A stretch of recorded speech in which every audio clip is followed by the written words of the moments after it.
तो आगे बढ़ते हैं अपन।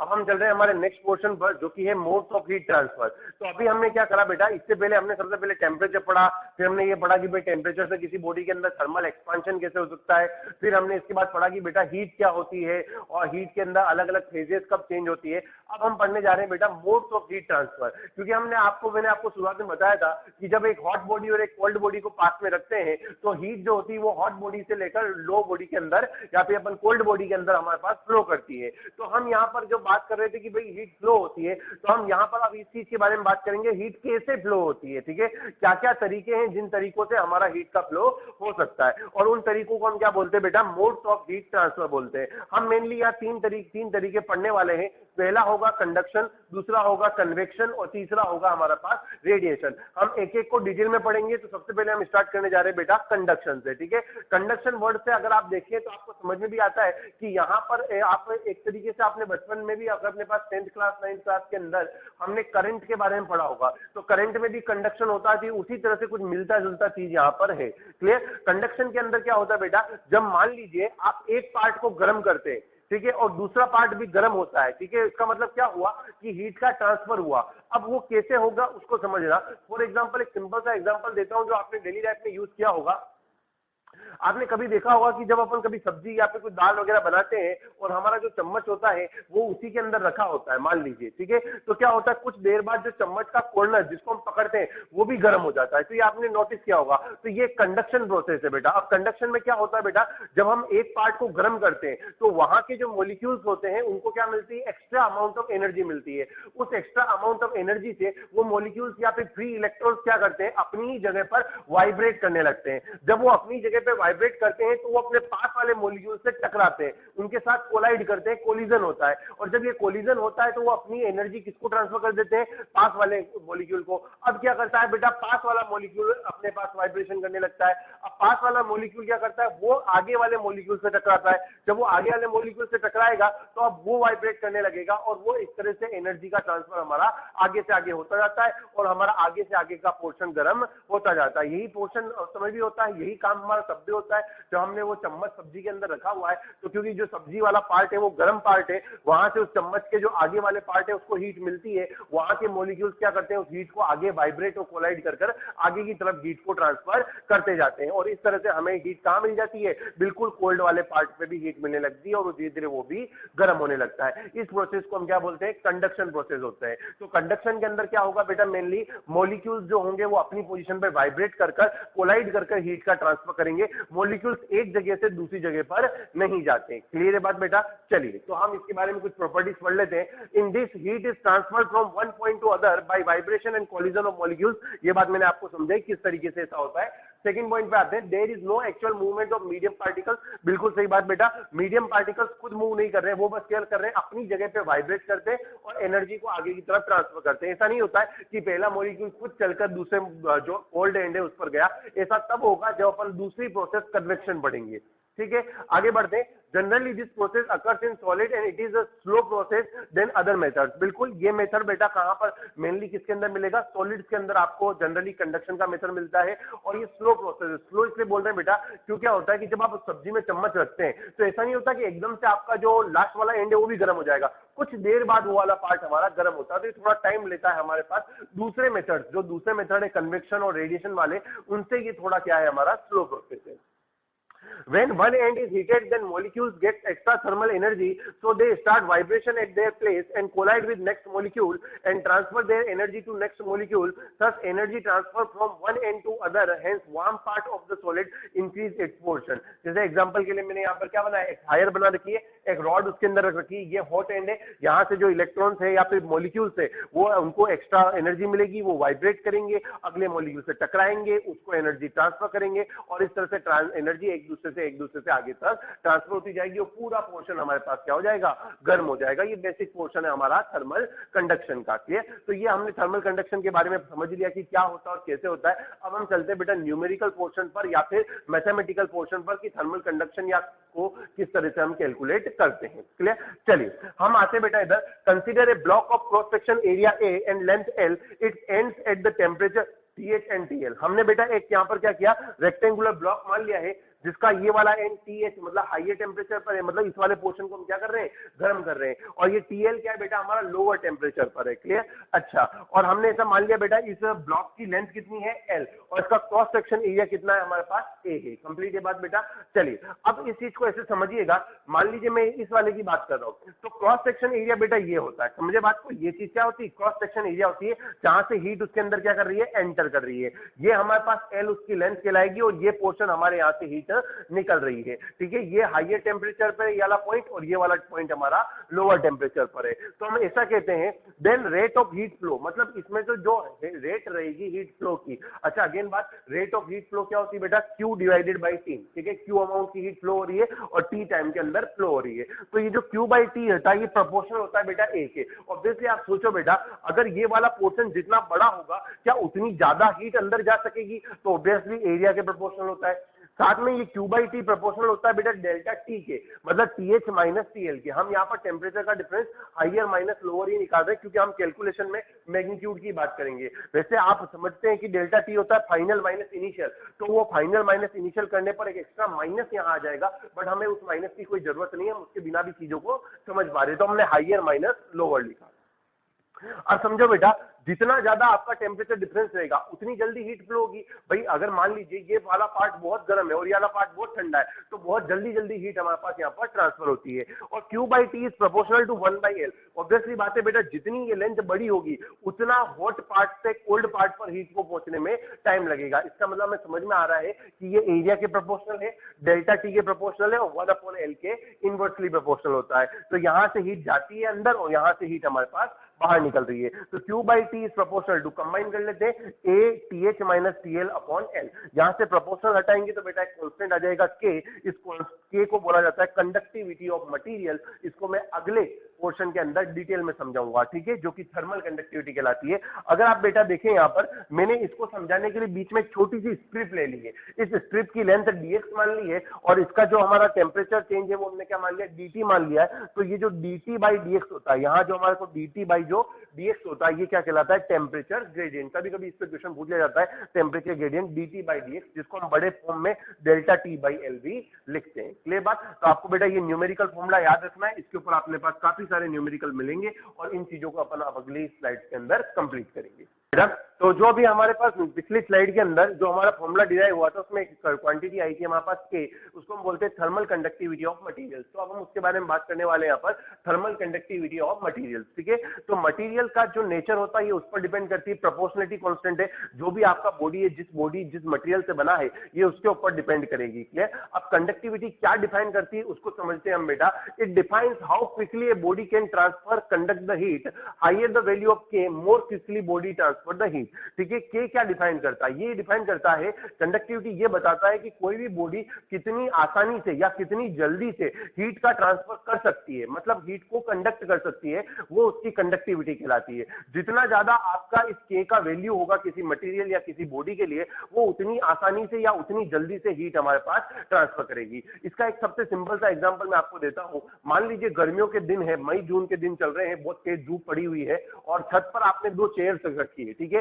एक चेयर रखी है आपने आयरन की चेयर, और दूसरी चेयर रख रखी है आपने वुड की। दोनों चेयर्स 1 घंटे तक धूप में रखी हुई है, और अब आपको कहा जाता है कि आपको इन दोनों में चेयर में से एक चेयर पर बैठना है। क्लियर? तो अब आप किस चेयर पर बैठना प्रेफर करेंगे? ऑब्वियसली सभी के दिमाग में आ रहा होगा कि सर हम वुड पर ही बैठेंगे। कोई भी ऐसा बेवकूफ नहीं है जो कि आयरन की चेयर पर बैठेगा। क्यों बेटा, ऐसा क्यों हुआ? क्यों आप लोगों को ऐसा लग रहा होगा कि सर हम आयरन की चेयर पर बैठेंगे तो हमें ज्यादा गर्म लगेगी, और वुड की चेयर पर बैठेंगे तो हमें कम गर्म लगेगी। बेटा एक्चुअली क्या है, टेम्परेचर दोनों का बराबर हो चुका है, ठीक है ना, हीट दोनों के अपने पास बराबर हो चुकी है। बट दिक्कत क्या है यहाँ पर कि जब आप आयरन की चेयर पर बैठते तो आयरन की कंडक्टिविटी ज्यादा होती है, तो वो क्या करता है, अपनी हीट को एकदम से आप में ट्रांसफर कर देगा, तो आप एकदम से जल जाओगे। बट वुड पे क्या होता है, जब आप वुड की चेयर पर बैठोगे तो आपको थोड़ी देर बाद गर्मी का एहसास होने लगेगा। क्यों? क्योंकि वुड की कंडक्टिविटी कम होती है, इसलिए आपको धीरे धीरे वो अपने पास हीट को ट्रांसफर करेगा। तो ये बात हमें अब समझ में आ गई कि कंडक्टिविटी का मतलब होता क्या है, कि कोई कितनी जल्दी आपको या क्विकली आपको हीट ट्रांसफर कर सकता है, वो उसकी कंडक्टिविटी कहलाती है। जितना ज्यादा K का वैल्यू होगा उतनी ज्यादा वो आसानी से हीट को ट्रांसफर कर पाएगा। क्लियर।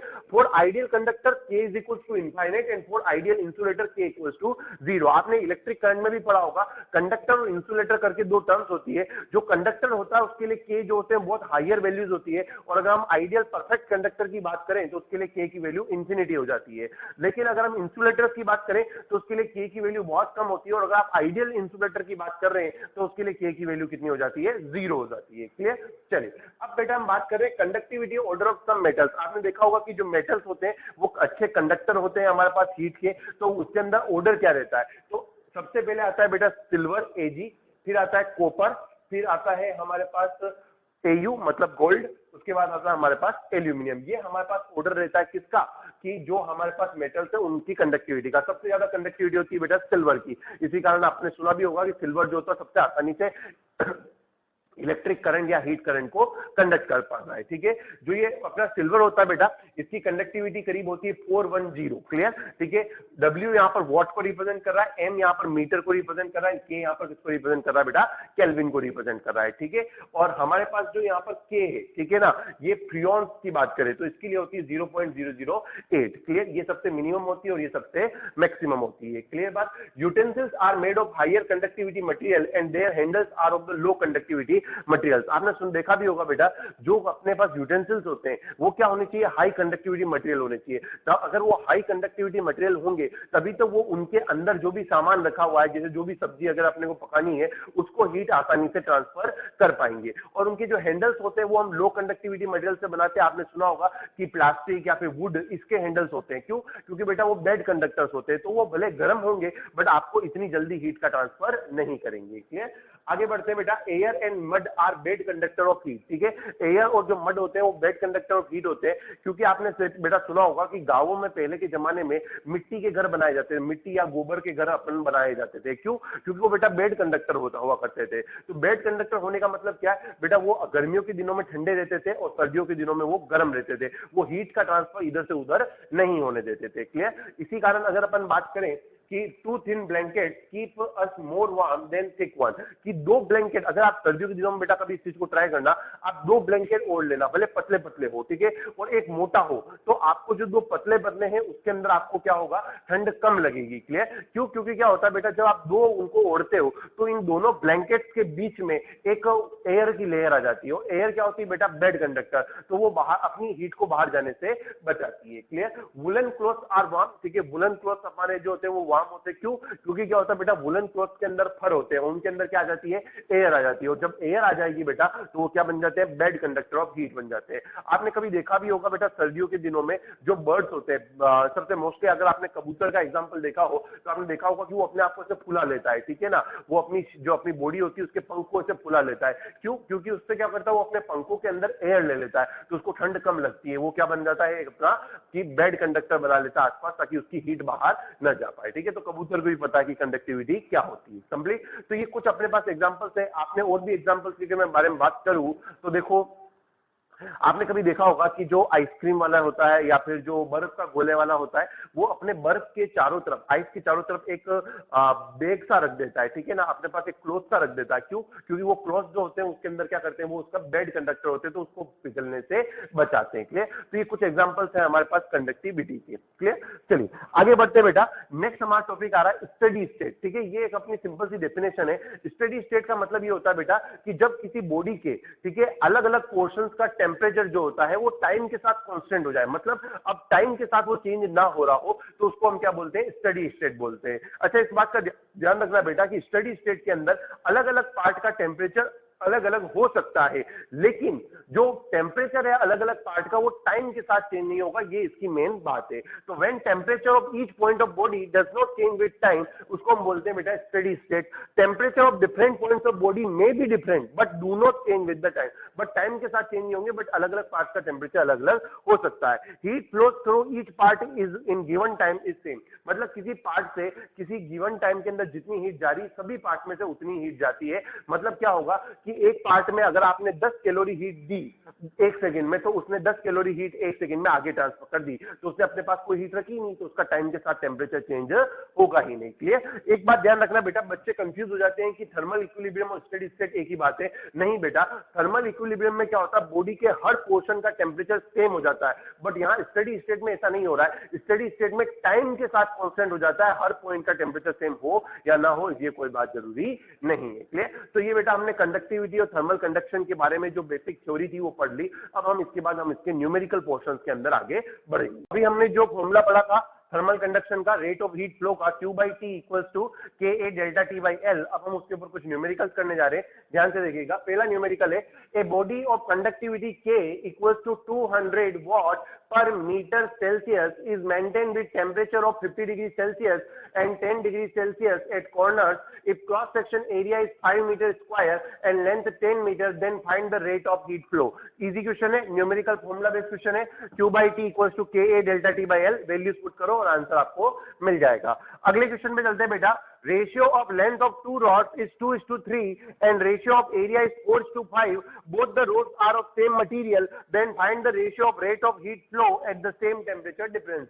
दो रॉड दी हुई है, दोनों के लेंथ का रेशियो दिया है, दोनों के एरिया का रेशियो दिया है और आपसे कहा गया है कि दोनों का मटेरियल सेम है। बेटा अगर दोनों का मटेरियल सेम है, इसका मतलब दोनों के लिए कंडक्टिविटी क्या होगी, सेम। उसको हम क्या मान लेते हैं, के। साथ में क्वेश्चन ने कहा सेम टेम्परेचर डिफरेंस, मतलब डेल्टा टी भी आप क्या मानोगे, सेम ले लोगे। तो देखो पहले वाले के लिए रेट ऑफ हीट फ्लो क्या होगा, Q/T of 1 will be KA1 delta T/L1 और Q/T/2 KA2 delta T upon L2।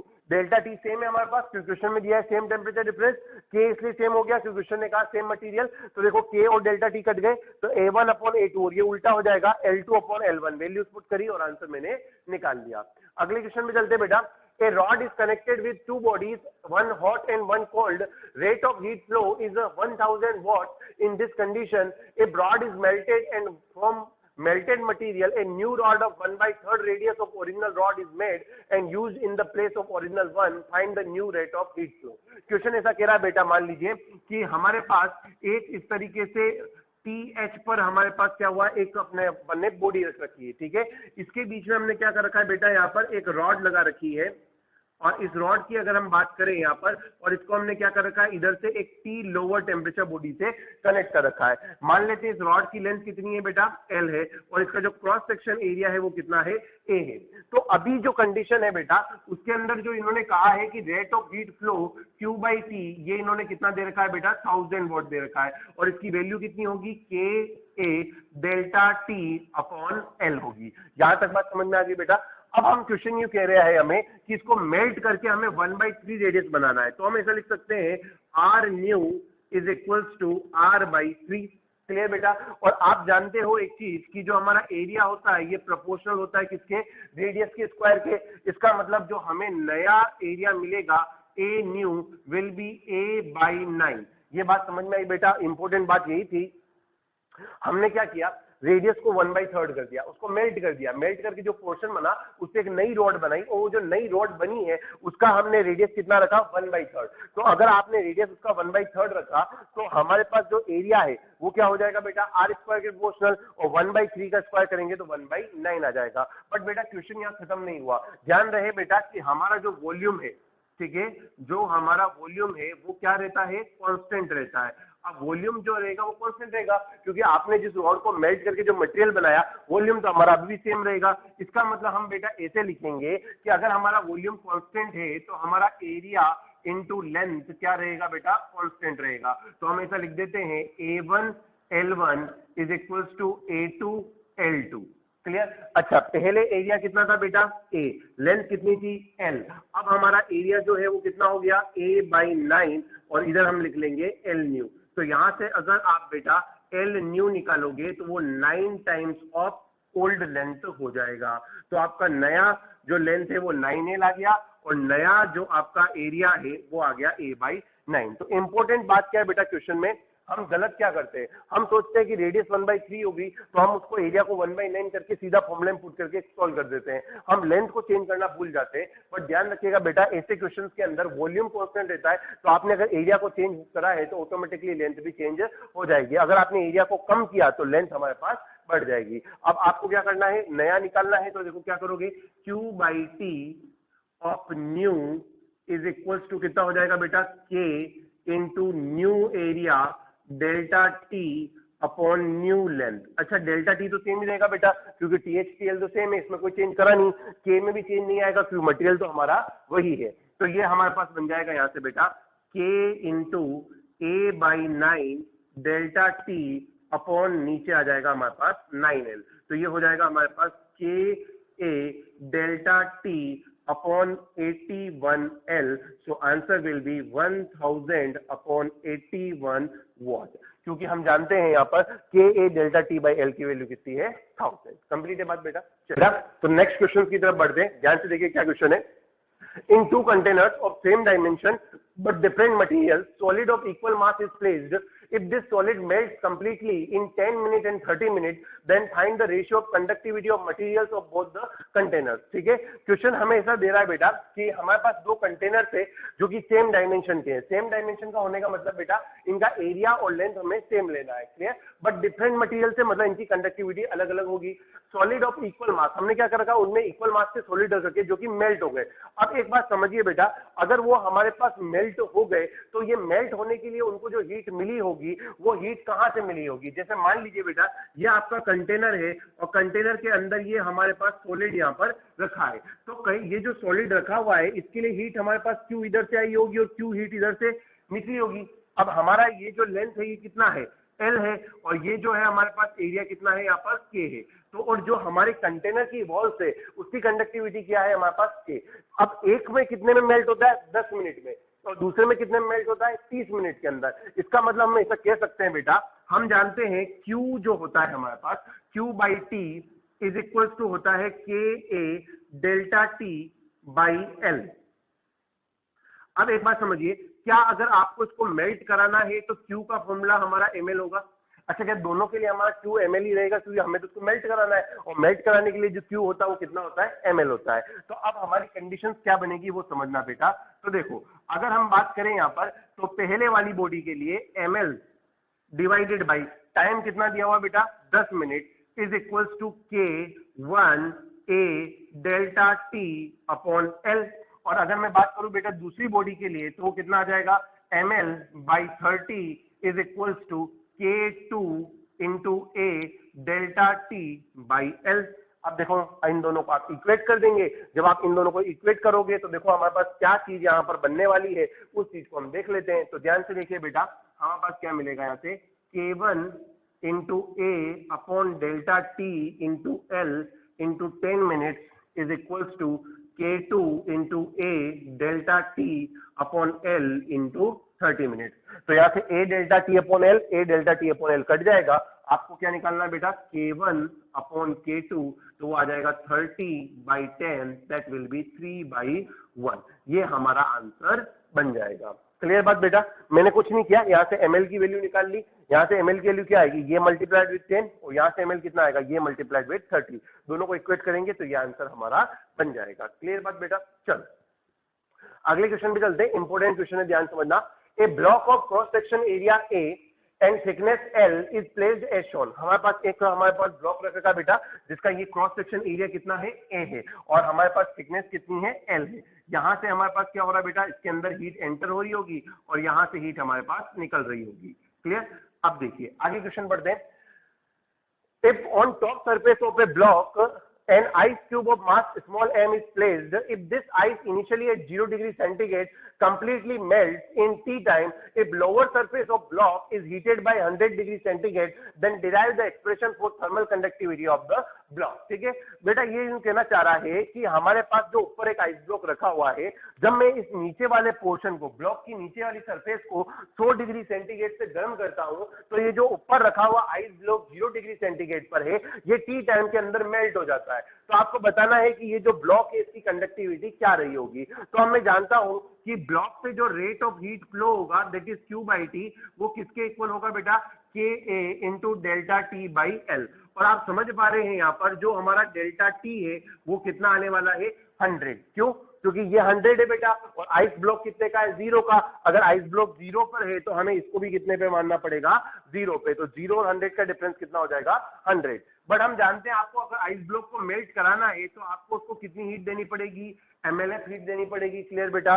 तो divided by time T is equals to conductivity K into area A into 100 divided by कितना आ जाएगा बेटा, L आ जाएगा। Clear? अच्छा, अब एक बात समझिए बेटा, क्या आपको पता है लेटेंट हीट ऑफ फ्यूजन जो होती है वो कितनी होती है, 80 कैलोरी पर ग्राम। क्लियर? इसकी वैल्यू को हम यहाँ पर पुट कर देते हैं। ठीक है, तो इसकी वैल्यू को जब हम यहाँ पुट करेंगे तो देखो क्या अपने पास एक्सप्रेशन बनेगा।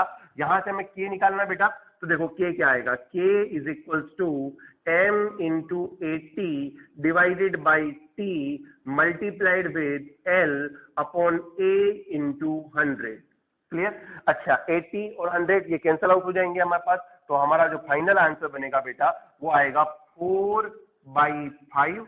84 टाइम्स कैंसिल हुआ, ये 5/5 टाइम्स कैंसिल हुआ, m into length L divided by area into time T, ये हमारा फाइनल आंसर बन गया। अगर क्वेश्चन में आपको बेटा वैल्यूज दी हो तो आप वैल्यूज पुट कर भी इस तरह के क्वेश्चन को सॉल्व कर सकते हैं बेटा। तो अब हम आगे बढ़ते हैं। नेक्स्ट हमारे पास आ रहा है electrical equivalent of thermal conduction. ठीक है, जो भी आपने थर्मल कंडक्शन पढ़ा है बेटा उसको हम इलेक्ट्रिक करंट से अगर इसको कंपेयर करें, मतलब जो इलेक्ट्रिक करंट आपने पढ़ रखा है, ओम्स लॉ वगैरह पढ़ रखा है, V इक्वल्स टू IR ये वगैरह, इनसे हम इसको अगर कंपेयर करें तो हमारे पास यहाँ पर क्या रिलेशन बनेगा उसके बारे में हम यहाँ पर बात कर रहे हैं। क्लियर? तो देखो ध्यान से बेटा, जैसे आप समझते हो कि ओम्स लॉ के अंदर हमारे पास करंट का फॉर्मूला होता है V/R। ठीक है, मोर एप्रोप्रिएटली लिखे तो हम डेल्टा V/R लिखते हैं, मतलब potential difference divided by resistance.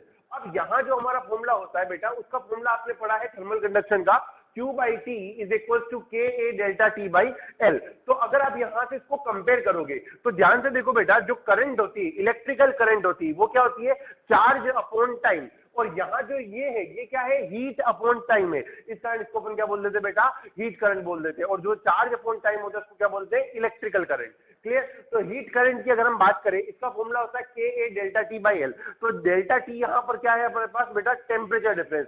जैसे वहां क्या होता है बेटा, पोटेंशियल डिफरेंस। इसका मतलब क्या हुआ, ये जो नीचे रेजिस्टेंस R है तो इस R की वैल्यू होनी चाहिए L/K। तो हमने इसको कंपेयर करके कह दिया कि ये L/K जो होगा वो किसके इक्वल होगा, R के, और उसको वहां इलेक्ट्रिकल रेजिस्टेंस बोलते हैं, यहाँ क्या बोलेंगे हम बेटा, थर्मल रेजिस्टेंस बोलेंगे। समझ में आई बात? तो हम इस तरीके से यहाँ पर इस चीज को लिख रहे हैं कि KA डेल्टा T/L हो गया।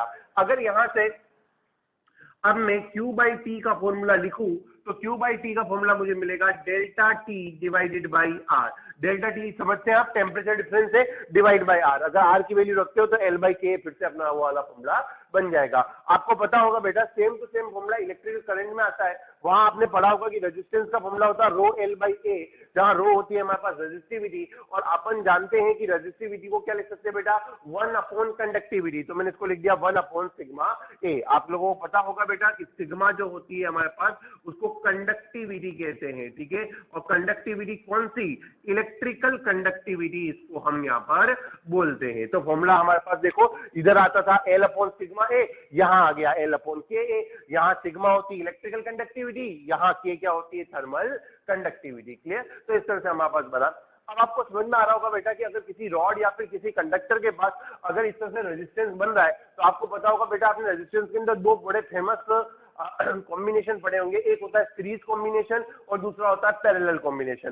पहले मैं बात करता हूं बेटा सीरीज कॉम्बिनेशन की। आप लोगों को पता है कि सीरीज कॉम्बिनेशन में क्या होता है, दोनों रोड जो होती है वो एक के आगे एक कनेक्ट होती है। तो ऐसे कनेक्शन को हम क्या बोलते हैं बेटा, सीरीज कनेक्शन वहां पर बोलते हैं। तो देखो सीरीज कनेक्शन का मतलब क्या है, जैसे मान लीजिए बेटा एक रॉड ये है और एक रॉड ये है, इन दोनों को मैं ऐसे कनेक्ट कर दूं तो this is known as a series connection. ठीक है, अब इसमें क्या होता है बेटा, ये वाला जो एंड है इसको गर्म रखा जाता है और इस वाले एंड को क्या रखा जाता है, ठंडा। तो इसमें से हीट जाती है, इसमें से पूरे में से फ्लो होगी और फिर इसमें से होकर निकल जाएगी। तो आप समझ पा रहे हो बेटा, अगर सीरीज कनेक्शन हुआ तो जितनी हीट इसके अंदर गई उतनी हीट इसके अंदर से भी जाएगी। तो ये हमारे पास क्या कहलाता है बेटा, सीरीज कनेक्शन कहलाता है। अब एक बात समझ में आ रही है बेटा कि सीरीज कनेक्शन के अंदर इस वाले रॉड के लिए, मैं अगर इसके लिए बात करूं तो इस वाले का टेम्परेचर कुछ अलग होगा, यहां कुछ अलग होगा, यहां कुछ अलग होगा, मतलब टेम्परेचर डिफरेंस सबके क्या होते हैं हमारे पास, अलग अलग होते हैं। एक और बात समझिए बेटा, हो सकता है कि आपकी लेंथ अलग अलग हो या हो सकता है सेम भी हो। वो देखो अब, लेकिन एक चीज है, क्रॉस सेक्शन एरिया हमारा सेम रहेगा, क्योंकि बेटा जितना क्रॉस सेक्शन एरिया इसका है उतना ही क्रॉस सेक्शन एरिया इसका रहेगा, तभी तो हमारा सीरीज कॉम्बिनेशन बन पाएगा। क्योंकि सीरीज कॉम्बिनेशन में क्या है, एक के आगे दूसरी अटैच होनी चाहिए। ऐसा नहीं होता बेटा पीछे वाला कंडक्टर बड़ा ले लो, आगे वाला छोटा सा ले लो, तो इस तरह के कॉम्बिनेशन को हम सीरीज नहीं करते हैं। तो हमारे पास सीरीज कॉम्बिनेशन में क्या होगा, देखिए यहाँ से मैंने दो कंडक्टर्स लिए, आपको दिख रहे हैं यहाँ पर, ठीक है। एक है हमारा ब्लैक कलर अंदर बना हुआ जिसका कंडक्टिविटी K1 है, दूसरे की कंडक्टिविटी K2 है, इसकी लेंथ L1 मान ली, इसकी लेंथ L2 मान ली। यहां से हीट अंदर गई, यहाँ से हीट बाहर गई, यहाँ टेम्परेचर T1, T2 और T3। ऑब्वियसली बात है बेटा, यहाँ पर आपको अगर एक चीज पता रहनी चाहिए कि हमारा जो T1 है will be greater than T2 and will be greater than T3, ठीक है। क्योंकि हम जानते हैं हीट उधर से फ्लो होती है जिधर टेम्परेचर ज्यादा हो, तो T1 T2 से बड़ा होगा और T2 T3 से बड़ा होगा। क्लियर? जैसे जैसे आप आगे बढ़ते जाओगे टेम्परेचर कम होते जाएंगे, क्योंकि आपकी हीट उस तरफ फ्लो हमारे पास कर रही है। क्लियर? अब कुछ बच्चे सोचेंगे अगर सर ये इक्वल हो जाए तो, बेटा अगर इक्वल हो गया हमारे पास तो फिर तो ये अपने पास कंडीशन ही चेंज हो गई, तो थर्मल इक्विलिब्रियम की कंडीशन आ गई। ऐसे में फिर हमारी हीट फ्लो नहीं होती है। Heat flow through all the road same, ठीक है। यहाँ बेटा मैंने दो का कॉम्बिनेशन लिया है, दो से ज्यादा का भी कॉम्बिनेशन हो सकता है, सब में हीट फ्लो क्या रहेगा हमारा, सेम रहेगा। अच्छा, temperature difference at the ends of road is different for all. बिल्कुल, देखो बेटा अगर आप इस वाली रोड के लिए टेम्परेचर डिफरेंस की बात करोगे तो कितना आएगा, T1 माइनस T2। इस वाले के लिए कितना आएगा, T2 माइनस T3। तो ऑब्वियसली ये दोनों के लिए क्या है, डिफरेंट है। समझ में आ रही बात यहाँ पर? चलिए आगे बढ़ते हैं बेटा। Cross section area of all road is same, ठीक है। क्रॉस सेक्शन एरिया सेम रहेगा। बेटा क्रॉस सेक्शन एरिया समझते हो, जहां से हीट अंदर एंटर होती है, जहां से बेटा हीट अंदर एंटर होती है उसको क्रॉस सेक्शन एरिया बोलते हैं। काफी बच्चे हैं, क्या होता है, अभी मैं आपको क्वेश्चन कराऊंगा भी, जो है ना कंफ्यूज हो जाते हैं कि भाई सर ये पैरेलल कॉम्बिनेशन है या सीरीज कॉम्बिनेशन है। तो ऐसे याद रखो बेटा, जैसे ये है, अगर हीट ऐसे आ रही है तो इस क्रॉस सेक्शन एरिया के परपेंडिकुलर आ रही है हीट, ठीक है, तो वो अपने पास क्रॉस सेक्शन एरिया कहलाता है। मतलब जिस सरफेस के परपेंडिकुलर हो हीट आपकी, वो हमारा क्या कहलाएगा, क्रॉस सेक्शन एरिया। तो cross section area of the rod is same. बिल्कुल बेटा, जितना एरिया इसका क्रॉस सेक्शन होगा उतना ही इसका होगा, उतना ही इसका होगा, तभी तो ये अपने पास आपस में एक दूसरे से कनेक्टेड रह सकते हैं। लेंथ ऑफ द रोड में और मे नॉट बी इक्वल। हमें जरूरी नहीं कि हमारा L1 इक्वल हो या L2 इक्वल, होगा तो भी काम चल जाएगा, नहीं भी होगा तो भी काम चल जाएगा। बट कुछ बातें बेटा रटने वाली है, ठीक है। क्या रटने वाली है, चलिए अपन एक बार फिर से उसको बात कर लेते हैं। पहली बात, हीट फ्लो सभी रोड्स में क्या होगा,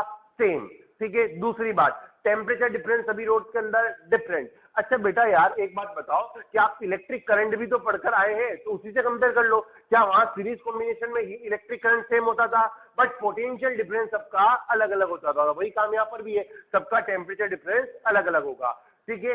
क्रॉस सेक्शन एरिया सभी का सेम रहेगा, तभी वो आपस में अटैच हो पाएगी।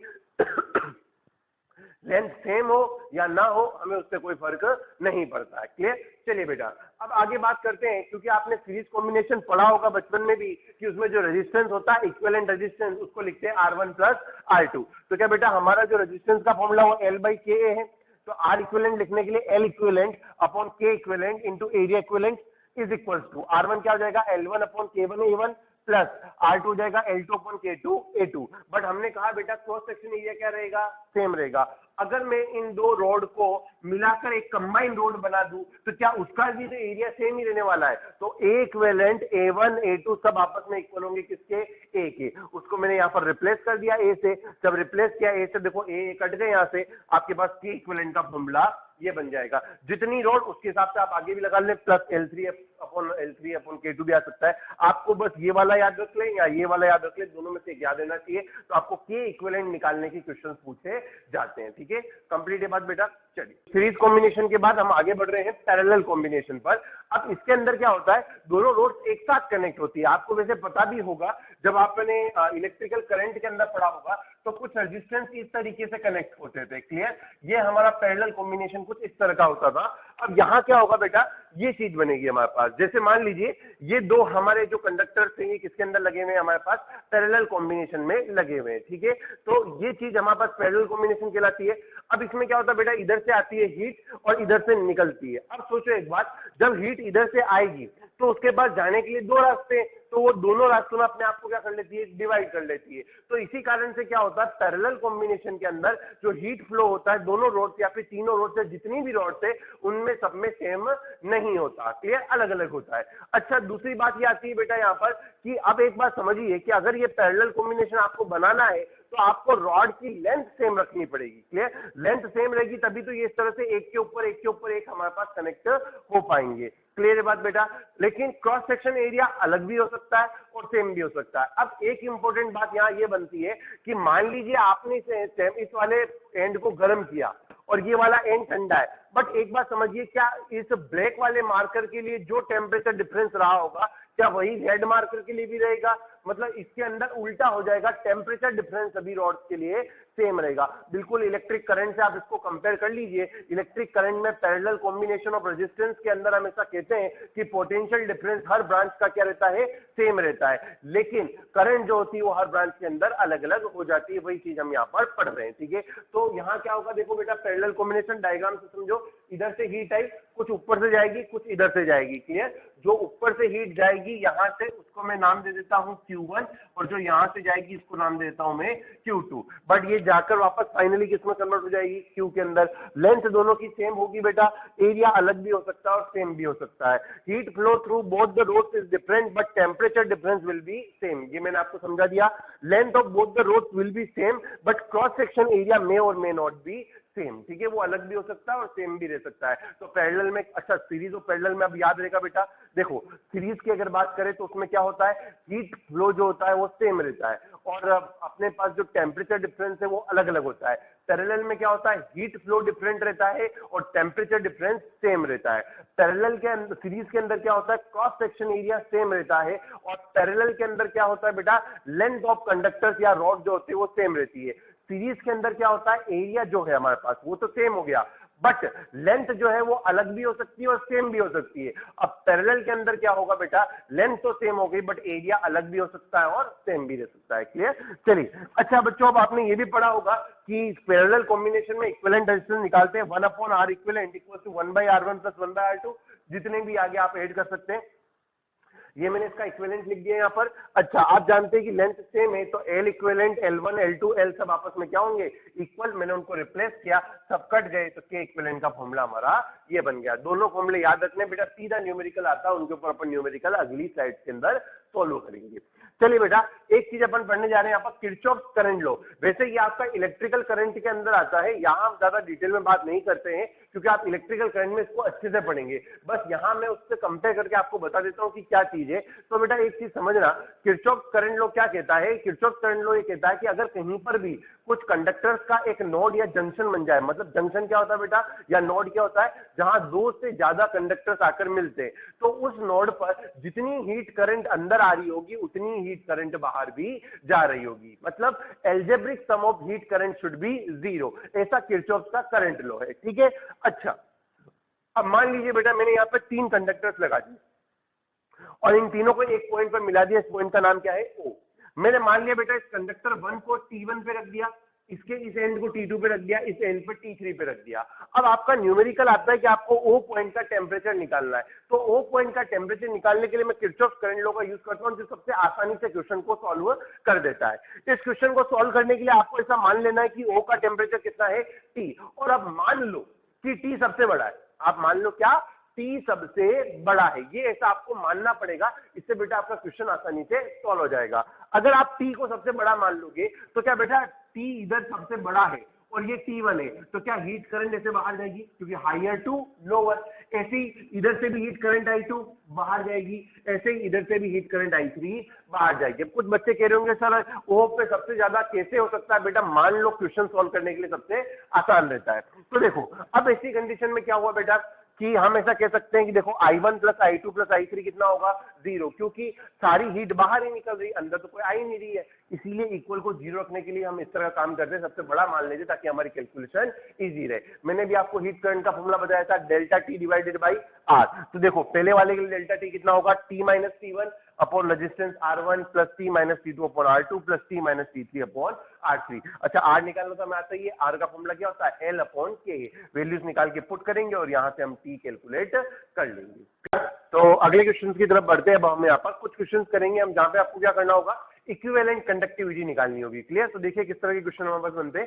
सबसे पहले find out equivalent conductivity in the following. तो पहला क्वेश्चन हमें दिया हुआ बेटा, 3 रॉड कनेक्ट कर रखी है, के, 2K और K की, तीनों की लेंथ हमें L दी हुई है। इधर से हीट एंटर हो रही है और इधर से हीट हमारे पास निकल रही है। तो डायग्राम देखकर पता चल रहा है कि सभी में हीट सेम रहेगी। इस कारण ये कैसा कॉम्बिनेशन है बेटा? सीरीज कॉम्बिनेशन है। सीरीज कॉम्बिनेशन के लिए आपको पता होगा ये फॉर्मूला हमारा डिराइव हुआ था, L equivalent upon K equivalent equals to L1 upon K1 plus L2 upon K2 plus L3 upon K3। अब ध्यान से देखो बेटा, क्या इक्विवेलेंट लेंथ हमारे पास 3L हो जाएगी। अच्छा, सबकी लेंथ L है और हमने नीचे वैल्यूज रखी, सॉल्व किया तो बेटा हमें K इक्विवेलेंट मिल गया 6/5 K। इजी क्वेश्चन था। अगले पे चलते हैं। देखिए बेटा, अगली बार भी हमने 3 रॉड्स लिए, 2K, 4K और K की, इनकी लेंथ ले लिए L, 3L और 2L। हीट इधर से जा रही है और इधर से निकल रही है। तो आप डायग्राम देखकर समझ पा रहे होंगे यहाँ पर कि ये भी कैसा कॉम्बिनेशन है? Series combination. तो हम यही फॉर्मूला यहाँ से ऊपर से अप्लाई करते हैं। तो देखिए बेटा, L इक्विवेलेंट कितना हो गया? L plus 3L 4L plus 2L 6L divided by क्या आ जाएगा? K equivalent equals to L1 की वैल्यू कितनी है बेटा? L अपॉन K1 कितना है यहाँ से? 2K प्लस L2 की वैल्यू 3L अपॉन 4K और प्लस लास्ट में आ जाएगा 2L अपॉन K। L सब में कट गया बेटा यहाँ से। तो देखिए 6 upon K equivalent is equals to, यहाँ से आप एलसीएम ले सकते हैं, आपको एलसीएम मिलेगा यहाँ से 4K। तो जब एलसीएम 4K मिलेगा तो देखो L तो सबका कट चुका है, यहाँ क्या था 1, 2 यहाँ से मल्टीप्लाई हुआ तो यहाँ से आ गया 2 प्लस, अच्छा यहाँ से हमारे पास क्या मिलेगा बेटा 3 प्लस यहां से हमारे पास क्या मिलेगा 8। देखो यहाँ 4 बार डिवाइड जाएगा और ऊपर 2 वैल्यू से, तो 4 into 2 कितना हो गया 8। 2 plus 3 5, 5 plus 8 13। तो ये बन गया हमारे पास 13/4K। हमें क्या निकालना है बेटा? K इक्विवेलेंट निकालना है। तो K equivalent is equal to, ये क्रॉस मल्टीप्लाई हो जाएंगे तो ये आ जाएगा 24/13K। ये आपका आंसर बन जाएगा। कंप्लीट बेटा। चलिए आगे बढ़ते हैं नेक्स्ट क्वेश्चन पर। 3 नोड आपको दिख रही है, 2K, K और 4K की, एरिया A, 3A और 4A, हीट इधर से जा रही है इधर निकल रही है। तो हम देख पा रहे हैं बेटा कि तीनों रॉड्स के अंदर हीट सेम नहीं जाएगी, तीनों रॉड्स के अंदर क्या होगा? हीट अलग अलग डिवाइड होकर जाएगी। मतलब ये कैसा कॉम्बिनेशन बन रहा है? पैरेलल कॉम्बिनेशन बन रहा है। क्या पैरेलल कॉम्बिनेशन के लिए K इक्विवेलेंट का फॉर्मूला ये होता है बेटा? चलिए बस अब केवल वैल्यूज पुट करनी है हमें यहाँ पर। K1 हम इसको K1 मान लेते हैं, तो ये हो जाएगा 2K इंटू A1। A1 है हमारे पास कितना 4A प्लस यहां से ये है K2, तो K इंटू इसका एरिया हमारा 3A प्लस ये वाले के लिए आ जाएगा 4K इंटू एरिया हो गया हमारे पास A divided by total area A plus 3A plus 4A, ये कितना हो जाएगा हमारा 8A हो जाएगा। क्लियर? A बेटा देखो सबके अंदर कट जाएगा, तो देखो यहाँ से 2K इंटू 4 कितना बन गया हमारा बेटा? ये 8K प्लस K इंटू 3 कितना बन गया 3K प्लस 4 इंटू 1 कितना बन गया 4K डिवाइडेड बाई कितना है बेटा 8। तो यहां से हमें K इक्विवेलेंट मिला 8 plus 3 11 plus 4 15 divided by 8K। ये हमारा आंसर बन जाएगा। क्लियर? इजी क्वेश्चन चलते हैं, कुछ खास बात नहीं है। अगले क्वेश्चन पे चलते हैं बेटा। अगले आपको 3 नोट दिए 3K, 2K और 5K और हीट इधर से जा रही है ऊपर निकल रही है। अब बेटा ये इंपॉर्टेंट क्वेश्चन है, बाकी सारे क्वेश्चन तो इजी थे तो सब जने आसानी से कर लेते हैं। ये क्वेश्चन हमारा इंपॉर्टेंट क्यों है? क्योंकि अभी काफी बच्चे सोच रहे होंगे, देखते ही वो सोचते हैं कि सर ये पैरेलल कॉम्बिनेशन है। बेटा गलत, ये कॉम्बिनेशन पैरेलल नहीं है। यहाँ आपको ध्यान रखना है, here combination in series, here combination in series. Series क्यों हुआ बेटा? क्योंकि ध्यान से देखो, क्या तीनों रॉड से एक ही तो हीट निकलेगी? क्योंकि ये जो Q इस 5K वाले में गया, वही 5K का Q इस 2K में जाएगा, वही किसमें जाएगा 3K में। तो हीट की डायरेक्शन बड़ी इंपॉर्टेंट है। पिछले क्वेश्चन की हीट की डायरेक्शन देखो और इसकी हीट की डायरेक्शन देखो, ये पैरेलल बना था बट ये कैसा बना? सीरीज। जल्दबाजी में बच्चे गलत कर देते हैं डायग्राम देखकर। तो अब आप कहेंगे सर इसमें लेंथ क्या हुई और एरिया क्या हुआ? तो बेटा फिर अब क्या होगा इस क्वेश्चन में? ये बन जाएगा आपका क्रॉस सेक्शनल एरिया A, और ये आप लेंथ भी कह सकते हैं और कुछ जगह क्या कहा जाता है, इसको थिकनेस भी बोल देते हैं। काफी सारी जगह क्या करते हैं क्वेश्चन में, इसको थिकनेस भी बोल देते हैं। जब इस तरह का क्वेश्चन बनाना होता है उनको, तो इसको क्या बोल देते हैं? थिकनेस। और यही थिकनेस आपकी किस तरह से बिहेव करेगी? लेंथ की तरह बिहेव करेगी। समझे बेटा ये बात चीज को कि मैंने क्या समझाया आपको? पहली चीज, ये कॉम्बिनेशन हमारा दिखने में बड़े पैरेलल जैसा है, बट ये कॉम्बिनेशन कैसा है? Series combination. क्यों ऐसा हुआ? क्योंकि इसमें हीट की जो अपने पास फ्लो है वो सबके अंदर सेम होगा। फिर आप क्रॉस सेक्शन एरिया किसको मानेंगे? तो ये क्रॉस सेक्शन एरिया माना जाएगा, और सभी के लिए देखो क्रॉस सेक्शन एरिया हमारे यहाँ पर क्या बनेगा? इस क्वेश्चन में सेम बन जाएगा। हालांकि अपने को यहाँ पर ये जो है इसको लेंथ की तरह बिहेव करना पड़ेगा, इसको किसी क्वेश्चन में थिकनेस भी कह देते हैं। क्लियर? और जो भी हमारे पास यहाँ पर सीरीज में सेम दी हुई है। चलिए, अब एरिया तो हमारा सेम होना ही चाहिए था, तो हमारा एरिया सेम है यहाँ पर। अब हम फॉर्मूला लगा लेते हैं। तो हमारा फॉर्मूला क्या होता है बेटा? L equivalent upon K equivalent is equals to L1 upon K1 plus L2 upon K2 plus L3 upon K3। क्या ये L L L मिलकर कितने हो जाएंगे बेटा? 3L हो गया। तो 3L upon K equivalent is equals to L by 5K plus L by 2K plus L by 3K। L सब में कट जाएगा बेटा। 3 बाई K इक्विवेलेंट 5, 2 और 3 का हमें क्या लेना है बेटा? एलसीएम लेना है। तो 5, 2 और 3 का एलसीएम हमारे पास कितना आ जाएगा? 30। तो यहाँ से हमारे पास 30K हो गया। तो यहाँ से हमारे पास कितना हो गया बेटा? 6 टाइम्स हो जाएगा, प्लस यहाँ से हमारे पास कितना हो जाएगा बेटा? 15 टाइम्स हो जाएगा, प्लस यहाँ से कितना हो जाएगा हमारे पास बेटा? 10 टाइम्स हो जाएगा। क्लियर? तो 6 प्लस 15 21, 21 प्लस 10 कितना हो जाएगा? 31 बाई 30K। हमें K इक्विवेलेंट निकालना है बेटा। तो K इक्विवेलेंट के लिए हम क्या करेंगे? क्रॉस मल्टीप्लाई कर देते हैं। तो 90K अपॉन 31, ये आपका आंसर। चलिए बेटा, तो कुछ और अगले क्वेश्चन की तरफ बढ़ते हैं।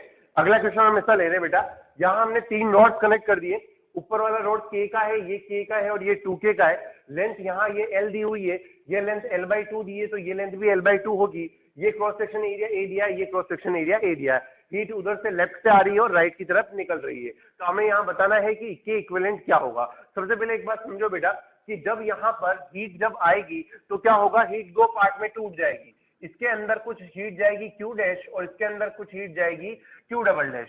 तो अब एक बात समझिए बेटा, जो Q डबल डैश इस K के अंदर गया वही Q डबल डैश इसके अंदर भी जाएगा। इसका मतलब ये K और ये 2K क्या हो गए हमारे पास? सीरीज में हो गए। तो पहले हम इन दोनों को किसमें सॉल्व कर लेते हैं? सीरीज में। तो सॉल्विंग बिलो 2 इन सीरीज, पहले नीचे वाले दो को हम सीरीज में करते हैं। तो देखो क्या आ जाएगा? L equivalent upon K equivalent is equal to L1 upon K1 plus L2 upon K2। ये फॉर्मूला होता है बेटा। अच्छा एक बात समझिए, ये लेंथ L/2 है तो ये लेंथ भी L/2 होगी। तो L/2 plus L/2 equal to L1 L/2 plus L/2 divide by 2K। तो यहाँ से हमने बेटा इसको सॉल्व किया तो हमें K इक्विवेलेंट मिल गया 4/3K। अब जो आपका डायग्राम है, क्या वो डायग्राम बेटा कुछ इस तरह से दिखने लग जाएगा? ऊपर की तरफ K और नीचे की तरफ क्या आ गया? 4/3K आ गया। तो हम K इक्विवेलेंट कैसे निकालेंगे? यहाँ से K इक्विवेलेंट निकालने के लिए क्या करेंगे हम बेटा? अब ये दोनों किसमें हो गए? पैरेलल कॉम्बिनेशन में, क्योंकि हम जानते हैं कि इसके अंदर जो हीट जा रही है वो Q डैश है और इसके अंदर जो हीट जा रही है वो Q डबल डैश है। तो इन दोनों को पैरेलल में सोल्व करने के लिए पैरेलल का फॉर्मूला लगाया। इस तरह से हमने क्वेश्चन को कंप्लीट कर लिया। तो ये बेटा कुछ क्वेश्चंस हुए हमारे सीरीज ऑफ पैरेलल कॉम्बिनेशन के। मैं आपको एक चीज यहाँ से बता रहा हूँ जिसको आप चाहें तो नोट भी कर ले। अगर हमारे पास बेटा सभी रोड्स का डायमेंशन सेम हो, जैसे L और A सभी का डायमेंशन क्या हो? सेम हो, और सभी की कंडक्टिविटी भी सेम हो, तो उनको किसी भी तरीके से कनेक्ट करें, आपके पास क्या होगा? चाहे सीरीज में कनेक्ट करें या पैरेलल में, आपका K इक्विवेलेंट सेम आएगा। याद रहेगा बेटा क्या बोला मैंने? अगर हमारे पास काफी सारी रोड्स हो, सभी का लेंथ सेम हो, सभी का एरिया सेम हो और सभी की कंडक्टिविटी भी सेम हो, तो आप उनको चाहे सीरीज में सोल्व करें या पैरेलल में, उनका इक्विवेलेंट कंडक्टेंस सेम आता है। आप चाहे तो खुद सोल्व करके भी देख ले। क्लियर? चलिए अगले क्वेश्चन पे चलते हैं बेटा। 3 rods of length 2 meter each and cross section area 10 centimeter square are connected as shown। 3 rod बेटा यहाँ कनेक्ट कर रखी है 1 2 3। ठीक है, ये वाले पॉइंट का टेम्परेचर 20 है, यहाँ 25 डिग्री सेंटीग्रेड दिया है, यहाँ 40 डिग्री सेंटीग्रेड दिया है और यहाँ पर एक जंक्शन बन रहा है। Find the temperature of junction, हमें इस जंक्शन का टेम्परेचर निकालना है। K1 K2 और K3 की वैल्यूज हमें दे रखी है। अभी मैंने आपको किरचॉफ लॉ बताया था, मैंने कहा था कि जब भी इस तरह का क्वेश्चन आए तो आप अपने जंक्शन के टेम्परेचर को हाईएस्ट मानकर वहां किरचॉफ लॉ वहां पर लगा देना। हमने यहाँ पे किरचॉफ लॉ के अंदर हमारे पास बताया कि आपका फॉर्मूला बनता है डेल्टा T अपॉन R। तो सबसे पहले हम बेटा R निकालना होगा, तो हम सबसे पहले सभी का थर्मल रेजिस्टेंस निकाल लेते हैं। क्या R1 का फॉर्मूला रहेगा बेटा L1 अपॉन K1 A1। मैंने वैल्यूज पुट करी इसके अंदर, तो यहाँ पर देखिए लेंथ हो गई 2, K1 हो गया हमारा 100 और एरिया हो गया 10 इंटू 10 टू द पावर -4, क्योंकि सेंटीमीटर स्क्वायर तो हमने मीटर में कन्वर्ट कर लिया। देखो यहाँ से इसको सोल्व किया तो 20 आ गया। सेम मैम बेटा मैंने R2 और R3 भी निकाल लिए, तो R2 मुझे मिला 5 और R3 मुझे मिला 4। अब देखिए हम मान लेते हैं कि जो हमारा जंक्शन है उसका टेम्परेचर कितना है T, और आपको पता ही है कि मैं इस टेम्परेचर T को क्या करता हूँ, हाईएस्ट मानता हूँ। हाईएस्ट मानने से क्या होता है बेटा, मेरा क्वेश्चन थोड़ा सा इजी हो जाता है। तो ऐसी कंडीशन में अगर आप इसको हाईएस्ट टेम्परेचर मान रहे तो इधर से हीट उधर जाएगी, इधर से हीट नीचे जाएगी, इधर से हीट इधर जाएगी। क्लियर बेटा? चलिए अब तो आपकी इक्वेशन किस तरह से बनेगी, देखो पहले इसके लिए लिखते हैं T-20 डिवाइड बाय R1, फिर T-25 divide by R2 plus T-40 divide by R3 equals to 0। R1 R2 R3 की वैल्यूज पुट कर दी बेटा मैंने, आगे कुछ नहीं किया, मैंने केवल इक्वेशन सोल्व करी और मुझे टेम्परेचर मिल गया 32 डिग्री सेंटीग्रेड। अब देखो ये 32 इससे बड़ा है, इससे बड़ा है, बट इससे छोटा है, तो ऑटोमेटिकली आपके पास यहाँ पर अपने पास क्या होगा, हमारा जब ये 32 बनेगा तो फाइनली हमें पता चलता है कि I1 इधर जा रही है, I2 इधर जा रही है, बट I3 अंदर आ रही होगी। क्लियर? वो हमें बाद में पता चल जाएगा। क्लियर बेटा? समझ में बात? अगर कभी कोई क्वेश्चन में सब पूछ भी ले कि डायरेक्शन किधर होगी, तो यहाँ पर वाले करंट के अंदर डायरेक्शन जो होगी फाइनल में, इस वाले में तो करंट इधर ही जाएगी, इस वाले में तो इधर ही जाएगी, बट इस वाले के अंदर करंट अंदर आने लग जाएगी। ये कैसे पता चला? क्योंकि ये 32 आया। अगर ये हमारे पास फाइनल में 32 डिग्री सेंटीग्रेड मिलता है तो इसका मतलब करंट इधर से इधर जाएगी, इधर से इधर और इधर से इधर, मतलब I1 प्लस I2 I3 के बराबर हो जाएगा। क्लियर बात बेटा? तो जो अगले क्वेश्चन पे चलेंगे हम यहाँ पर, ध्यान से देखिए किस तरह की क्वेश्चन है ये। 2 rods of length 10 metre and 20 metre of different materials are connected in series as shown। हमारे पास बेटा 2 रॉड है K1 और K2 डिफरेंट मटेरियल से बनी हुई, और एक की लेंथ 10 मीटर है, दूसरी की लेंथ 20 मीटर है। आगे कहा है हमें find the temperature of common point of the rod. ठीक है, हमें दोनों के कॉमन पॉइंट्स का हमें क्या निकालना है, टेम्परेचर निकालना है। दोनों सीरीज में कनेक्टेड है बेटा, तो हम ऐसा कह सकते हैं कि जो इनके अंदर हीट करंट होगी वो दोनों के अंदर क्या होगी, सेम होगी। तो हम लिखेंगे यहाँ पर heat current should be equal, heat current should be equal, क्योंकि हमारा कैसा कॉम्बिनेशन है बेटा, ये सीरीज कॉम्बिनेशन है। क्लियर? अब हम मान लेते हैं बेटा कि जो बीच वाला पॉइंट है इसका टेम्परेचर कितना है, T है। तो पहले वाले के अंदर अगर मैं हीट करंट लिखता हूं बेटा, तो मैं क्या लिखूंगा, K1 into A1 into delta T1 upon L1 is equals to क्या आ जाएगा बेटा, K2 into A2 into delta T2 upon L2। Clear? अब बेटा ध्यान से देखिए, क्वेश्चन ने कहा है कि K2 हमारा 2K1 के इक्वल है, तो हम इसको K1 ही रहने देते हैं। अच्छा, क्योंकि ये सीरीज कॉम्बिनेशन है इसलिए क्रॉस सेक्शन एरिया सेम होगा, तो इसको A लिख दिया। अब डेल्टा T1, क्या पहले वाली रॉड के लिए जो डेल्टा T1 आएगा वो होगा 100 minus T divided by length. पहले वाली रॉड की हमें लेंथ दे रखी है बेटा 10 metre, is equals to K2 की जगह हम क्या लिख सकते हैं बेटा, 2K1। एरिया तो हमारा दोनों का सेम ही रहेगा A, और इसके लिए जो डेल्टा T2 लिखेंगे वो T-20 लिखेंगे। बच्चों इस बात का ध्यान रखें, 100 बड़ा है, फिर T आएगा, फिर 20 आएगा, ये बात फिक्स है। क्लियर? आपको कभी ऐसा क्वेश्चन मिलता है तो आप ऑप्शन एलिमिनेट भी कर सकते हैं। पक्की बात है T का आंसर जो होगा वो 100 और 20 के बीच में ही आने वाला है, और डिवाइडेड बाई क्या आ जाएगी इसकी लेंथ, और इसकी लेंथ हमें कितनी दे रखी है यहाँ से 20। कॉमन टर्म्स को आप कट कर लीजिए, K1 कट गया, ठीक है, A कट हो जाएगा बेटा। अच्छा, यहां से देखो ये 2 से ये 10 कटा, तो ये 10 और ये 10 भी कैंसिल आउट हो गए, तो हमारे को मिलेगा 100 minus T is equals to T-20। ठीक है, बाकी सारी टर्म्स जो है हमारी वो यहाँ पर कैंसिल आउट हो चुकी है। तो यहाँ से आ जाएगा बेटा, देखो इसको इधर ले आओ, इसको उधर ले जाओ, तो 2T बराबर, और ये हमारे पास इधर आएगा तो ये प्लस हो जाएगा 120, तो हमारे को T मिलेगा बेटा 60 डिग्री सेल्सियस। तो इस तरीके से आपको कभी 2 रॉड के बीच में या फिर कहीं पर भी पूछा जाएगा तो हम टेम्परेचर ऐसे निकालेंगे। क्लियर? चलिए बेटा अगले क्वेश्चन पे चलते हैं। ends of a 30 meter rod is maintained at 50 degree centigrade and 20 degree centigrade respectively. Find the temperature of 0.5 meter distance from 50 degree Celsius end. Question कह रहा है हमारे पास एक सिंगल रोड ही दी है इस बार, जिसकी पूरी लेंथ 30 मीटर है, और इसका एक एंड 50 डिग्री सेंटीग्रेड पे रखा है, दूसरा एंड 20 डिग्री सेंटीग्रेड पे रखा है। अब क्वेश्चन कह रहा है कि 50 डिग्री सेंटीग्रेड से 5 मीटर की दूरी पर टेम्परेचर आपको बताना है।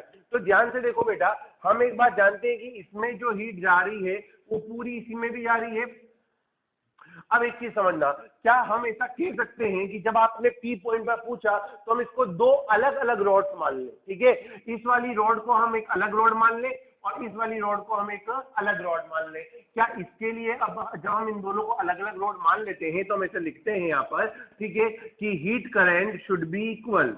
अगेन हमारे पास क्या हो जाएगा बेटा, heat current should be equal, क्योंकि अगर आप इसको अलग अलग मान भी लेते हैं तो भी ये कैसा कॉम्बिनेशन बनेगा बेटा, सीरीज कॉम्बिनेशन बनेगा। तो आप ऐसा मान लो ये हमारे पास एक रॉड है जिसका थर्मल कंडक्टिविटी के है और उसका भी के होगा, क्यों, क्योंकि रॉड तो वही है ना, मटेरियल तो वही है, हमने बस माना है क्वेश्चन को सॉल्व करने के लिए ये अलग है और वो अलग है। तो अब देखो बेटा, हीट करंट को जब आप इक्वल करोगे तो आपके पास फॉर्मूला बनेगा K A delta T 1 upon L1 is equal to K A delta T 2 upon L2। अच्छा, के हमारा दोनों का सेम रहेगा बेटा, क्योंकि हमारे को क्या कर रखा है, सेम मटेरियल दिया है। डेल्टा T1 मान लेते हैं, इस पॉइंट का टेम्परेचर कितना है बेटा, T है, तो ये आएगा 50 माइनस T, इसकी लेंथ हमें दे रखी है 5 metre, is equals to K ए, और ये आ जाएगा T माइनस 20 और इसकी लेंथ हो जाएगी 25, क्योंकि पूरी लेंथ कितनी है 30।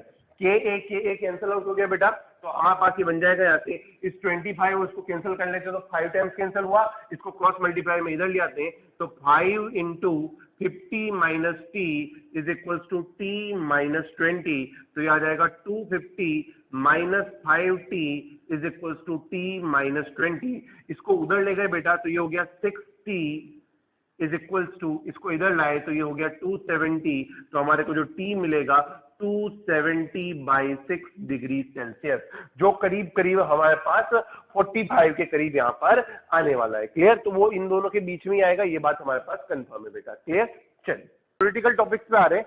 हमारे पास कंडक्शन का एक लास्ट टॉपिक बचता है, growth of ice on lakes. ठीक है, लेक्स पर हो गया या फिर अगर अपन सी की बात कर लें या नदियों की बात कर लें तो उनके ऊपर जो आइस जमती है वो क्या इस तरीके से हमारे पास हो रही है। ठीक है, देखो एक्चुअली क्या होता है बेटा यहाँ पर कि जब हमारे पास ये इस तरीके से, जैसे मान लीजिए ठंड के दिन है, सर्दियों के दिन है, किसी लेक में या रिवर में या पॉन्ड में पानी भरा हुआ है, तो हमें पता है कि ऊपर से धीरे धीरे क्या होती है, आइस जमना स्टार्ट होती है, क्योंकि जो ऊपर की एयर है उसका टेम्परेचर कम हो जाता है और जैसे वो 0 डिग्री सेंटीग्रेड से कम होता है तो जो वाटर लेयर है वो किसमें कन्वर्ट होने लगती है, हमारे पास आइस के अंदर कन्वर्ट होने लगती है।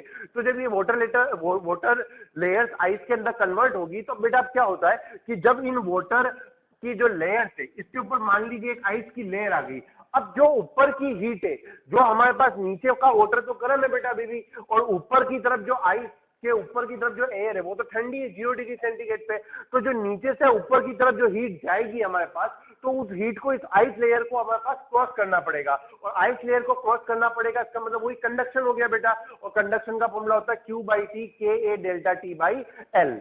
अब हम क्या करते हैं बेटा यहाँ पर कि जो ये के A delta T by L है, इसमें जो Q होता है उस Q को हम किसके इक्वल करेंगे, ml के इक्वल, जहां हमारा L क्या होता है, लेटेंट हीट ऑफ फ्यूजन। हमें एक बात पता है कि भाई जो भी आइस होती है हमारे पास, ठीक है, उसको जमाने के लिए जो हीट की जरूरत पड़ती है वो हीट होती है हमारे पास ml होती है, लेटेंट हीट। तो उन दोनों को इक्वेट करके जो बेटा ये टाइम का फॉर्मूला निकलता, आपको ये टाइम का फॉर्मूला सीधा याद रखना है, हमें कोई डेरिवेशन के अंदर इसके अंदर नहीं जाना है। मान लीजिए इसकी जो लेयर की थिकनेस है पहले L1 है और अब इस लेयर की थिकनेस कितनी हो गई हमारे पास, L2 हो गई। तो ऐसी कंडीशन के अंदर क्या होगा बेटा कि L1 से L2 बनने में जो टाइम लगेगा उसका फॉर्मूला होता है 1/2 rho latent heat of fusion KT into L2 square minus L1 square. Clear बात बेटा, यहाँ पर रो जो होगा वो आइस की डेंसिटी होगा, ये लेटेंट हीट ऑफ फ्यूजन है हमारे पास, के की बात करें तो ये आइस लेयर की कंडक्टिविटी होगी, और टी वो टेम्परेचर है जिस पर क्या है, हमारी एयर है। अच्छा, ये चीजें आपको याद रखनी है, अगर कोई न्यूमेरिकल आता है तो आप इसको सीधा अप्लाई करें, आपका आंसर बन जाएगा। वैसे इस टॉपिक पर न्यूमेरिकल बहुत ही रेयर केस के अंदर पूछा जाता है। अब मान लीजिए बेटा अगर आपको यहां पर ऐसा पूछ लिया जाए कि लेयर का डबल होना या ट्रिपल होना, उसके अंदर हमें कितना टाइम लगेगा उसका रेशियो आपसे पूछ लिया जाए, तो ऐसी कंडीशन में हमारे टाइम जो होता है वो L स्क्वायर के प्रोपोर्शनल है, तो उसको डबल ट्रिपल होने में 1 का स्क्वायर, 2 का स्क्वायर, 3 का स्क्वायर, इस तरीके से टाइम हमारे पास लगेगा। क्लियर, तो बेटा ये हमारे पास पहला जो हीट ट्रांसफर का मेथड है वो खत्म होता है, जो कि था हमारे पास कंडक्शन। अब हमारे पास बेटा नेक्स्ट आ रहा है कन्वेक्शन, ठीक है। तो अब हम कन्वेक्शन के अंदर चलेंगे। कन्वेक्शन बेटा एक थ्योरेटिकल टॉपिक है और इसके अंदर कोई न्यूमेरिकल हमसे नहीं पूछा जाता है, केवल थ्योरेटिकल टॉपिक है। डेफिनेशन से कुछ रीजन है वो आपको याद रखने, उनसे आपका काम बन जाएगा। एक्चुअली जो कन्वेक्शन है वो कन्वेक्शन कैसे होता है उसको समझिएगा। कंडक्शन में तो क्या होता है बेटा कि जो हम हीट करते हैं तो जो हीटेड पार्ट के जो मॉलिक्यूल्स होते हैं उनका वाइब्रेशन बढ़ जाता है, तो वो अपनी जगह पर ज्यादा वाइब्रेट करने लगते हैं, तो वो एक तरीके से इस तरह से हीट का ट्रांसफर आगे से आगे करते हैं। बट कन्वेक्शन में क्या होता है बेटा कि जब हम कन्वेक्शन की बात करते हैं तो जो हीटेड पार्ट होता है, हम जानते हैं कि ये जो कन्वेक्शन होता है ये लिक्विड और गैसेस में ज्यादातर होता है, क्योंकि जो हमारा कंडक्शन था वो तो सॉलिड्स में होता है और कन्वेक्शन जो होता है वो लिक्विड और गैसेस में ज्यादा होता है। जब किसी लिक्विड या गैस को हीट किया जाता है तो उसके मॉलिक्यूल दूर दूर चले जाते हैं, और जब मॉलिक्यूल दूर दूर चले जाते हैं तो वो वाला जो पोर्शन है वो लेस डेंस हो जाता है। तो जो हाई डेंस मटेरियल है वो क्या होता है, लेस डेंस की तरफ आने लगता है। तो इस तरीके से क्या होता है, हमारे पास जो लेस डेंस गर्म वाला पार्ट है हमारे पास वो तो दूसरी तरफ चला जाता है, और जो हमारा हाई डेंस जो ठंडा वाला पार्ट है वो आगे की तरफ आ जाता है। इस तरह से हमारे पास हीटिंग चलती रहती है और कंटिन्यूसली हमारे पास पूरा लिक्विड या फिर जो पूरी गैस है वो क्या होती है, गर्म होती है। आपने देखा भी होगा बेटा जब हम कभी पानी गर्म करते हैं या फिर हमारे पास जब दूध गर्म करते हैं तो यही चीज होती है, जो हीट मिलती है वो नीचे से मिलती है। तो सबसे पहले लिक्विड का नीचे वाला पार्ट गर्म होता है, जब वो नीचे वाला पार्ट गर्म होता है तो वो लेस डेंस हो जाता है। ऊपर वाला पार्ट क्या है, हाई डेंस। हम जानते हैं हाई डेंस वाला मटेरियल कहाँ रहना चाहिए, नीचे। तो जो हाई डेंस वाला मटेरियल ये नीचे आता है और लेस डेंस वाला मटेरियल ऊपर चला जाता है। क्लियर।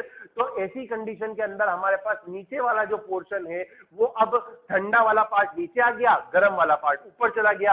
अब वो ठंडा पार्ट फिर से गर्म होगा, जैसे ही उसकी डेंसिटी कम हुई वो फिर ऊपर चला जाएगा, फिर ऊपर से नीचे आ गया। तो इस तरीके से हमारा पूरा लिक्विड क्या होता है, गर्म होने लगता है। क्लियर। तो ये हमारे पास इसके पीछे का बेसिक प्रिंसिपल है। Heat is transferred from one place to other by actual movement of material particles. Material particles खुद चलकर हीट का ट्रांसफर यहाँ पर करते हैं। When substance heated, it become less dense, so it a high density substance move downward, and then this process keep going and whole substance got heated. यही चीज मैंने आपको अभी यहाँ पर समझाई थी। फिर आगे बात करें बेटा, convection mostly occurs in liquid and gases में होता है। दूसरी बात, convection is most dominant mode of heat transfer in our environment. मतलब जो हमारा एनवायरमेंट है, जो अर्थ है, यहाँ पर जो सबसे ज्यादा हीट ट्रांसफर का मेथड होता है उसमें कन्वेक्शन ही यूज होता है। कंडक्शन और जो रेडिएशन है वो कम ही यूज होते हैं। फिर due to convection heater installed near floor while AC near ceiling. आपने एक बेसिक डिफरेंस देखा होगा बेटा कि जब भी हम एसी इंस्टॉल करते हैं तो कभी आपने सोचा ये एसी जो है ये ऊपर की तरफ ही क्यों लगाया जाता है, छत के पास में क्यों लगाया जा रहा है, इसको नीचे जमीन पे क्यों नहीं रख दिया जाता है। जबकि हीटर होता है तो आपने देखा होगा हीटर को जमीन पे रखा जाता है। ऐसा इसलिए होता है बेटा क्योंकि जो हीटर है वो गर्म हवा देता है, और गर्म हवा जो होती है वो लेस डेंस होती है, तो ऑटोमेटिकली कहाँ चली जाएगी, ऊपर। और ऊपर से ठंडी हवा कहाँ जाएगी, नीचे। फिर ये ठंडी हवा जो है ये गर्म होगी और फिर से ये कहाँ जाएगी, ऊपर। और इस तरीके से पूरा कमरा हमारा गर्म हो जाता। अगर हीटर को ऊपर लगा देते बेटा तो वो क्या करता, गर्म हवा देता।